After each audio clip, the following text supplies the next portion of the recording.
नमस्कार दोस्तों, मैं भाविनी मिश्रा अपने चैनल में आप सभी का एक बार फिर से स्वागत करती हूँ। कैसे हैं आप लोग? आशा करती हूँ आप सब स्वस्थ और सुरक्षित होंगे। इस वीडियो में मैं आपसे करवा चौथ व्रत की संपूर्ण पूजा सामग्री और पूजा विधि करके दिखाऊंगी, तो वीडियो के साथ बने रहिएगा। सबसे पहले आप सभी को करवा चौथ व्रत की बहुत बहुत शुभकामनाएं। करवा चौथ का व्रत कार्तिक मास के कृष्ण पक्ष की चतुर्थी तिथि को रखा जाता है। महिलाएं अपने अखंड सौभाग्य के लिए यह व्रत रखती है या निर्जला व्रत रखा जाता है। सुबह सुबह उठ के ब्रह्म मुहूर्त से पहले सरगई ली जाती है, उसके बाद दिन भर निर्जला व्रत रखा जाता है। शाम के समय विधिवत पूजा की जाती है। उसके बाद चंद्रोदय के बाद चंद्र भगवान को अर्घ्य देने के बाद व्रत का पारण किया जाता है। तो आइए जानते हैं कि क्या क्या पूजा सामग्री की जरूरत पड़ेगी। मैं आपको बता दूं कि कोई सामग्री आपको अगर ना मिल पाए तो सच्चे मन से आपके पास जो उपलब्ध है उसमें पूजा करेंगे। तो सबसे पहले हमें चाहिए इस तरह की फोटो। इसमें चौथ माता की फोटो होती है, गणेश भगवान जी, शंकर भगवान जी की फोटो होती है, तो सभी देवी देवताओं की फोटो इसमें होती है। अगर मिल पाए तो, नहीं तो आप दीवार पे अपने हाथों से बना सकते हैं। इस तरह के करवे चाहिए। मैंने 2 मिट्टी के करवे लिए हैं। अगर आपके पास पीतल या चांदी का करवा है तो आप वो भी ले सकते हैं। पहली बार अगर आप व्रत रख रही हैं तो ऐसा माना जाता है कि मायके के पैसे से सारा सामान, पूजा सामग्री आपको खरीदनी है। फल फूल चाहिए। ये देखिए सूखे मेवे लिए हैं मैंने। सूखे मेवे आप ले सकते हैं, जिसमें काजू किशमिश बादाम लिया है मैंने। ये चावल के लड्डू हैं, पिसे हुए चावल के लड्डू हैं जिसको पिन्नी बोलते हैं। बताशे लिए हैं मैंने, बहुत से लोग गट्टा भी लेते हैं। और इस समय ऋतुफल सिंघाड़ा आता है तो उसे भी आप ले सकते हैं। और ये केला और सेब लिया है मैंने। उसके बाद जो पूजा की सामग्री है जिसमें रोरी, हल्दी, अक्षत, सुपारी, ये सारी चीजें हैं, धूप, दीप, जनेऊ। तो जो भी सरल पूजा विधि कोई भी आप पूजा करते हैं तो इन चीजों की जरूरत पड़ती है। अगरबत्ती है तो ये सारी चीजों की जरूरत पड़ेगी। कलावा की जरूरत पड़ेगी।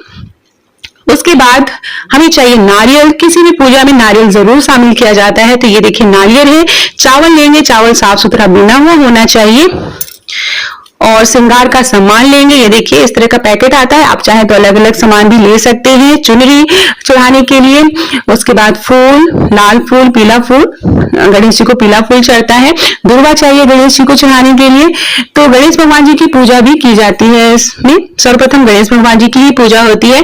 तो ये है पूजा सामग्री। उसके अलावा बाया की थाली भी पूजा में शामिल की जाती है। बाया की थाली, जिसको सुहाग की थाली भी बोलते हैं, ये अपनी सासू माँ को दी जाती है या किसी सुहागिन महिला को, आपके घर में ननद है, बुआ है, उन्हें भी आप, भाभी भी, उन्हें भी दे सकते हैं। तो इसमें आप आलता है, साड़ी है, चूड़ी है, बिंदी है, सिंदूर है, मेहंदी है, ये सारी चीजें शामिल करेंगे। साथ में आप दक्षिणा रखेंगे, जो भी आप 1000-500 जो भी रखना चाहें, आपकी इच्छा पे है।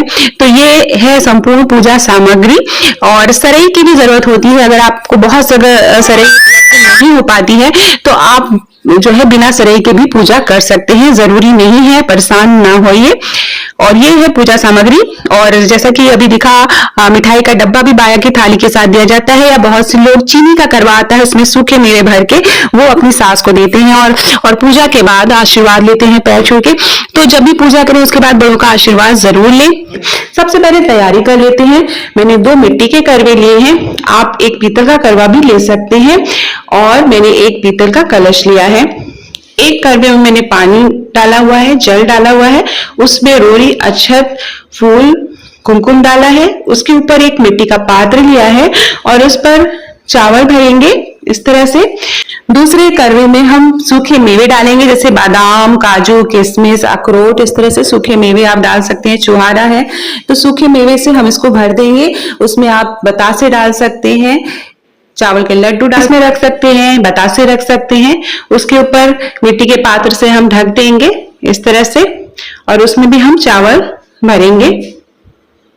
ये देखिए चावल का लड्डू मैंने डाल दिया है करवे में। तो अलग अलग जगह अलग अलग चीजें भरी जाती हैं। कुछ जगह पूरी फरा रखा जाता है, पूरी बतासे रखे जाते हैं, बहुत से लोग चूड़ा रखते हैं, बहुत से लोग दोनों करवे में जल रखते हैं। तो अलग अलग प्रथाएं और मान्यताएं हैं। आप कोई भी, आपके यहाँ जैसे होता है आप वैसे पूजा कर सकते हैं। सबसे पहले जो भी सामग्री पूजा की उसको पवित्र कर लेंगे, गंगा जल से छिड़काव करेंगे, एक चौकी पे लाल रंग का कपड़ा बिछाएंगे, गंगा जल से पवित्र करेंगे, फिर हम माँ की फोटो रखेंगे, चौथ माता की फोटो इस तरह से रखेंगे। उसके बाद बगल में इस तरह से चावल का अष्टदल कमल बनाएंगे। बहुत ही आसानी से बन जाता है, आप देख सकते हैं। और इसके ऊपर कलश स्थापना करेंगे।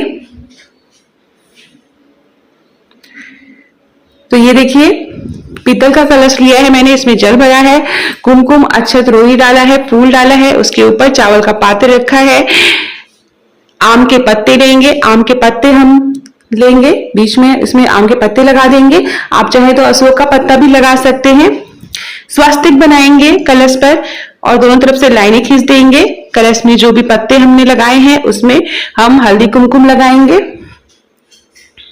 इस तरह से। तो सच्चे मन से पूजा करनी है, जो भी सामान आसानी से उपलब्ध हो पाए आप उसी से पूजा करेंगे। तो इस तरह से कलश में हम कलावा लगाएंगे।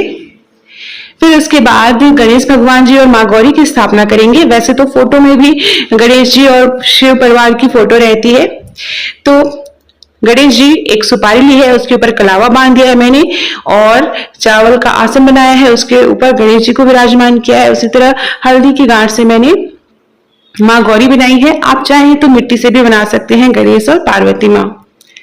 अब सबसे पहले सर्वप्रथम गणेश जी की पूजा करेंगे, उन्हें जल चढ़ाएंगे, माँ गौरी की पूजा करेंगे, जल चढ़ाएंगे, स्थान को पवित्र करेंगे और उसके बाद हम करवे रखेंगे। तो दोनों करवों को मैंने रख दिया है इस तरह से। करवे का जो टोटी है उसको एक साइड में रखना है, दोनों की दिशा एक तरफ रहेगी और करवों के ऊपर भी हम कलावा बांधेंगे इस तरह से। करवे के ऊपर हम कुमकुम लगाएंगे। कलश के ऊपर दीपक जला के रखेंगे। उसके बाद गणेश जी को कुमकुम लगाएंगे, अक्षत चढ़ाएंगे, सिंदूर लगाएंगे। माँ गौरी को कुमकुम सिंदूर अक्षत चढ़ाएंगे। सामने जो फोटो है उसमें जो भी देवी देवता है उन्हें अक्षत कुमकुम लगाएंगे। चौथ माता को लगाएंगे, करवे को हल्दी कुमकुम अक्षत चढ़ाएंगे। तो इस तरह से अक्षत चढ़ाना है। तो इस तरह से बहुत ही सरल तरीके से हम पूजा करते हैं। गणेश जी को जनेऊ चढ़ाएंगे। जनेऊ चढ़ाने से पहले उसमें थोड़ा सा पीला रंग लगा लेंगे, आप हल्दी लगा सकते हैं। दुर्वा चढ़ाएंगे भगवान गणेश जी को। वो में से एक करवा गौरी माँ का होता है जो मेवे वाला है और दूसरा चंद्र भगवान को अर्घ देते हैं। तो लाल रंग का वस्त्र या चुनरी चढ़ा सकते हैं इस तरह से। आप चाहे तो साड़ी भी चढ़ा सकते हैं। वैसे बाया की थाली भी हम पूजा में शामिल करते हैं, वो मैं अभी आपको बताऊंगी क्या क्या रखना है उसमें। फूल माला चढ़ाएंगे, भगवान गणेश को फूल अर्पित करेंगे, माँ पार्वती को फूल अर्पित करेंगे। सामने जो चौथ माता की फोटो है उनको पुष्प चढ़ाएंगे, कर्मों को फूल चढ़ाएंगे, कलश पे फूल रखेंगे इस तरह से। तो इस तरह से हमें पूजा करनी रहती है। कलश के ऊपर जो पात्र है, मिट्टी के पात्र हैं जो करवों के ऊपर, उसके ऊपर हम चावल के लड्डू चढ़ाएंगे, इस तरह से रखेंगे। बताशे रखेंगे, अगर ऋतुफल सिंघाड़ा मिल पाए तो आप वो भी रख सकते हैं। गट्टा रखते हैं। ये देखिए चावल या इसको पिन्नी के लड्डू बोलते हैं, इसको हम रखेंगे भोग में। आप कोई भी मीठी वस्तु आप चढ़ा सकते हैं। चौथ माता को बिंदी लगाएंगे, गौरी माँ को बिंदी लगाएंगे। उसके बाद श्रृंगार का सामान चढ़ाएंगे माँ गौरी को। तो इस तरह से छुआ के बगल में रख देते हैं। आप जो है श्रृंगार के सामान में चूड़ी, बिंदी और सिंदूर जरूर चढ़ाएं इस तरह से। उसके बाद इस तरह से तो चौथ है तो 4 की संख्या में केले इस तरह से भगवान गणेश जी को छुआ देंगे, माँ चौथ को छुआ के इस तरह से रख देते हैं। ऐसा माना जाता है कि भगवान को सुगंध ही प्यारी होती है, सुगंध से ही भोग लग जाता है। बगल में इस तरह से रख देंगे छुआ के। जो भी आप प्रसाद या भोग आप चढ़ाएंगे, जो भी फल फूल आप चढ़ाएंगे उसको छुआ के इस तरह से बगल में भगवान को रख देना है। नारियल चढ़ाएंगे। तो किसी भी पूजा में नारियल चढ़ाना सबसे ज्यादा शुभ माना जाता है, तो श्रीफल इसको बोलते हैं। इस तरह से हम नारियल चढ़ाएंगे और नारियल चढ़ाने के बाद इस तरह से बाया की थाली भी पूजा में शामिल की जाती है। बाया की थाली का मतलब होता है कि पूरे सुहाग का सामान, साड़ी, कपड़े जो है अपनी सास के लिए निकाले जाते हैं या किसी सुहागिन महिला को दिया जाता है, घर के किसी भी सुहागिन महिला को देते हैं। इसमें जो है आप दक्षिणा निकाल दीजिए, साड़ी, चूड़ी, बिंदी, सिंदूर, मेहंदी और जो भी सुहाग का सामान है, सीसा, कंघी, सारी चीजें चढ़ाई जाती हैं। साथ में मिठाई का डब्बा दिया जाता है। बहुत से जगह चीनी के करवे में मेवे भर के भी सास को बाया के रूप में दिया जाता है। अगर आपकी सास सुहागिन नहीं है तो आप उन्हें दक्षिणे के रूप में कुछ पैसे दे सकते हैं और ये सुहाग का सामान आप किसी और सुहागिन महिला को दे सकते हैं।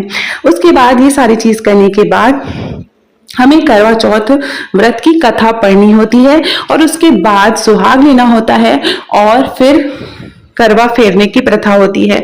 तो सबसे पहले व्रत सुनने से पहले अपने हाथ को खाली हाथों से व्रत नहीं सुनना चाहिए। तो आप अपने हाथों में चावल, कुमकुम और फूल पुष्प ले लें और इस तरह से अपनी आंचल को उसमें इस तरह से आंचल पकड़ लेना चाहिए और फिर आपको कथा सुननी चाहिए। कथा सुनने के बाद जो भी फूल आपने हाथ में लिया है उसे भगवान को अर्पित कर देंगे। बहुत सी जगह गेहूं के दाने लेकर हाथों में कथा सुनने की भी प्रथा है। इस तरह से कथा सुनने के बाद जो भी हाथ में आपने अक्षत, कुमकुम लिया है, फूल लिया है, उसको भगवान को अर्पित कर देंगे माँ चौथ को और उसके बाद हम आरती करेंगे। आरती में भगवान गणेश, माँ पार्वती और भगवान शिव की आरती आप कर सकते हैं। चौथ माता की आरती कर सकते हैं। उसके बाद सभी महिलाएं, अगर आपके घर में और भी महिलाएं हैं, साथ में व्रत करनी है, आप अकेले हैं, तो करवा चौथ के गीत गाते हैं जब तक कि चंद्र भगवान का उदय नहीं होता है। तो इस तरह से ये पूजा करने के बाद करवा, जैसा कि मैंने बताया, करवा फेरना होता है। करवा फेरने के बाद सुहाग लेना रहता है। तो ये दोनों चीज आपको करनी है। उसके बाद फिर चंद्र भगवान जब उदय होंगे तो चंद्रोदय के बाद चंद्र भगवान को अर्घ देना होता है, चंद्र भगवान की पूजा करनी होती है और उसके बाद चलनी में चांद देकर, पति को देखकर पति पूजन करना होता है और उसके बाद फिर व्रत का पारण किया जाता है। तो सबसे पहले हम करवा कैसे फेरते हैं वो भी बता दें, बहुत से लोगों को कंफ्यूजन होता है। तो करवा फेरने के लिए सबसे पहले करवों को उठाकर दाहिने करवे को बाएं तरफ और बाएं करवे को दाहिने तरफ रखना होता है। बहुत चीजें देखिए, ये दोनों करवे हैं तो मैं सिर्फ एक बार करवा फेरती हूँ, बहुत से लोग 7 बार करवा फेरते हैं। तो आपके यहाँ जैसे हो, आप अपने बड़े बुजुर्गों से पूछ सकते हैं, आप उस तरह से फेर सकते हैं। अगर आप पहली बार व्रत रह रहे हैं तो एक विधि अपनाइए और उसी विधि को हर साल आपको फॉलो करना है। तो इस तरह से दाहिने करवे को बाएं तरफ और बाएं करवे को दाहिने तरफ रखना है। जो जल वाला करवा है उसको हम उठा लेंगे। जब चंद्रोदय होगा तो उसी जल वाले करवे से हमें चंद्र भगवान को अर्घ देना रहता है और उसके ऊपर जो प्रसाद या मिठाई रखी होती है वो भगवान को चढ़ानी रहती है, चंद्र भगवान को, और जो प्रसाद बचा है वो पति को खिलाकर पति पूजन करना रहता है। तो ये देखिए, इस करवे को, जो जल वाला करवा है, उसे फिर हम जो है चंद्र भगवान को अर्घ देंगे इस करवे से।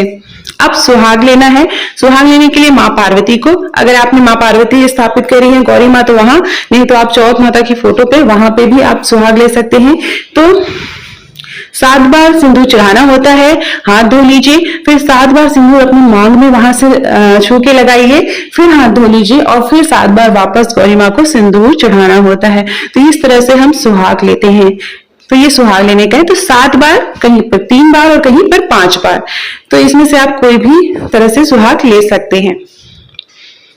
बस सुहाग लेने के बाद फिर चंद्रोदय का इंतजार करना पड़ता है। 8, सवा 8 से 8:30 के बीच में चंद्रोदय होगा और चंद्रोदय होने के बाद आप छत पे या जहां पे चंद्रमा दिखेंगे वहां पे चंद्र भगवान की पूजा करेंगे। चंद्र भगवान की पूजा कैसे करनी है इसका वीडियो भी मैं आपको डिस्क्रिप्शन बॉक्स में डाल दूंगी। ये उसके बाद पूजा करने के बाद, पति पूजा करने के बाद, ये जो बाया की थाली है ये सास को देकर या किसी सुहागिन महिला को देकर उनसे आशीर्वाद लेना होता है। साथ में आप दक्षिणा रख दीजिए। जैसा कि मैंने बताया, अगर सास सुहागिन नहीं है तो आप उन्हें दक्षिणा के रूप में 1000, 500, जो भी आपकी इच्छा हो, 2000, 3000, आप उन्हें देके पैर छूकर आशीर्वाद ले लीजिए।